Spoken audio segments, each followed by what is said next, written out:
Here I'll be showcasing over 30 build ideas from IRL farms and base designs to mine entrances and more. So if you're looking for some interesting and unique build ideas for your survival world, then you've come to the right video. Let's get started. For the first build, we have my first ever build. That's right, this little greenhouse right here is the first ever build I uploaded to my now non-existent Instagram account. Still haven't gotten that back. And here is a bit more of a recent greenhouse design that I've created. So similar to the previous build in that obviously it's a greenhouse, but this time it's actually more of like a house instead of shaped like, I don't know, whatever the hell the previous one was. And yeah. And also here is an underwater greenhouse as well because, you know, why not? As you can see, we have all these like separated little crop fields and then a whole bunch of tables with pot plants on them as well. For the next couple of builds, we'll be taking a look at a couple of IRL farms, and the first one here being a chocolate farm. So obviously it doesn't really do anything in Minecraft. It's mainly meant to just be purely aesthetic. And this is just kind of what chocolate farms look like in real life, where they have like all these trees where they like harvest the cocoa beans or whatever, and then they kind of have these pits where they mash all the stuff together. For the second IRL farm, we have this coffee bean farm. As you can see, we just have like this big old field filled with, well, you know, they're not coffee plants, they're sweet berries, because we don't have coffee in Minecraft, obviously, but yeah. For the third IRL farm, we have these fish farms. Obviously, there's no fish in here because I can't be bothered placing them all back in. But yeah, this is kind of what fish farms look like in real life. They have all these like big, giant, separated little squares, and they just completely filled with fish. It's honestly kind of sad looking at it. Yeah, we're gonna move on now. For the next IRL farm, we have this one, which originally was meant to be a farm that's not exactly legal. Yeah, I'm too scared to say what it is because YouTube has been going kind of crazy recently. So yeah, I'm not going to be taking the risk, but it ended up turning out pretty cool looking. We've got the big field of the crop here to the left. And then on the right, we have this big building where they kind of like store it and mash it up or whatever. I honestly don't know what they do, but yeah. And for the final IRL farm, we have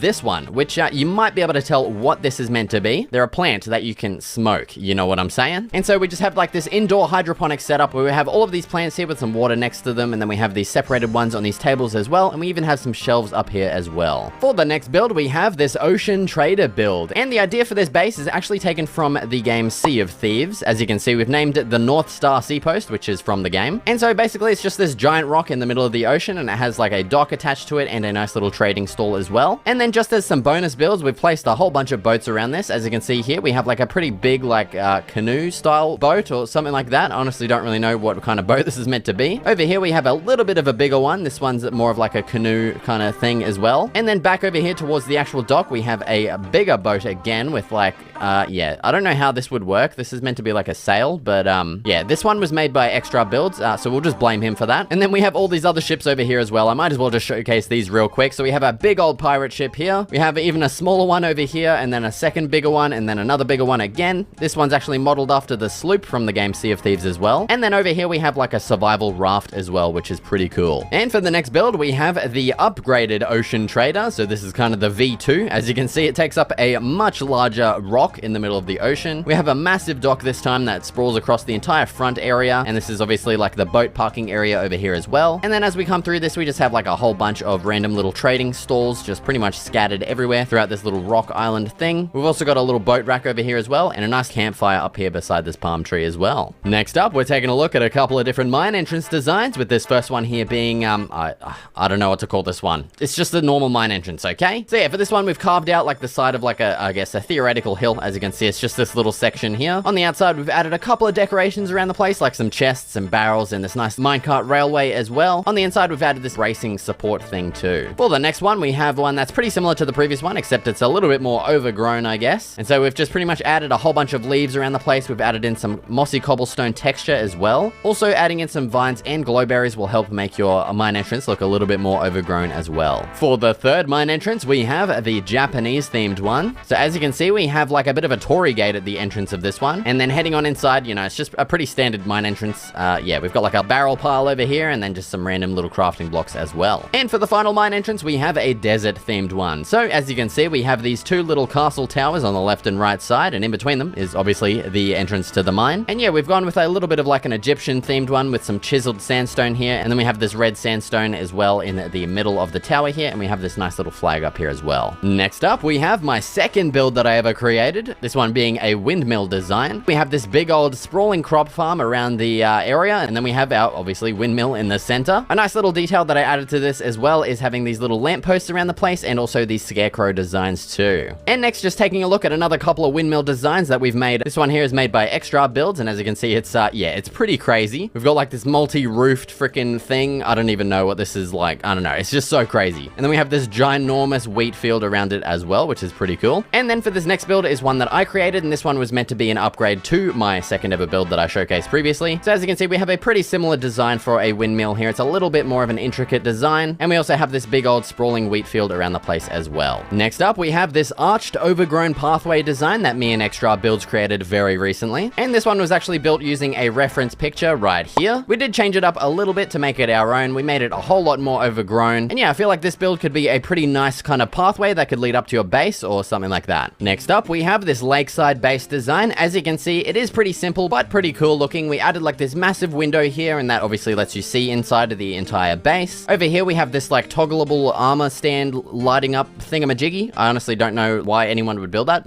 And then over to the left of the base, we have the storage, the crafting, the smelting, and everything, and then also our bedrooms in here. And so that previous build was a bit of an old one, so we recently decided to upgrade it into a bit of a bigger and crazier build here. As you can see, we have a way bigger front area. We've added a nice little dock in front of it as well. Heading on inside, as you can see, we have these modular sections. On the left side, we have a wheat field. Then we have our storage, smelting, enchanting, bedroom, crafting, more storage, and then more indoor crop farms as well. Next up, we have this medieval landscape that was built using this reference picture here. I just found this on Reddit and thought it would be really nice to recreate in Minecraft. As you can see, we added these nice little crop fields. We have a big river here that stems from this like waterfall. And then we have a pathway that goes through pretty much that entire thing and leads up over to this medieval wall over here as well. Next up, we have this mountainside base created by Extra Builds. He gets full credit for this. I did not help with this at all. I just thought I'd showcase it because I really like the design of it. And as you can see, if we come back, yeah, the facade is broken.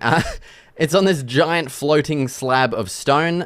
Yeah, just don't worry about it. So taking a look on the inside, as you can see, we have an indoor aquarium here. We have some nice shelves with some random stuff as well. On the second floor here, we have our smelting, and then also our bedroom on the first floor. Obviously not the most efficient base interior. It's meant to be pretty much aesthetic, but yeah, it looks pretty cool in the end. Next up, we're taking a look at a grand total of 7 wall designs real quick. So for the first one here, we have like a dark medieval themed one. This one was also created by Extra Builds. Then we have my version of a dark medieval wall. It's a little bit different, pretty similar, but yeah, as you can see, there's the differences. Then we have Extra's version of a Japanese themed wall. And then once again, behind that, here is my version. Honestly, I think I like mine more. We have like this retaining wall here, and then on top of those, we have like some pot plants. I think it looks pretty nice. And then over here, we have another Japanese wall. I don't know, this one isn't really complete. I just thought I'd show it anyway. I mean, the roof does look pretty cool for this one. Then for the second last wall, we have this not much of a wall. It's more so like a cliff face. And then on top of that, we also have this nice custom tree as well. And then for the final wall, we just have this nice and simple modern theme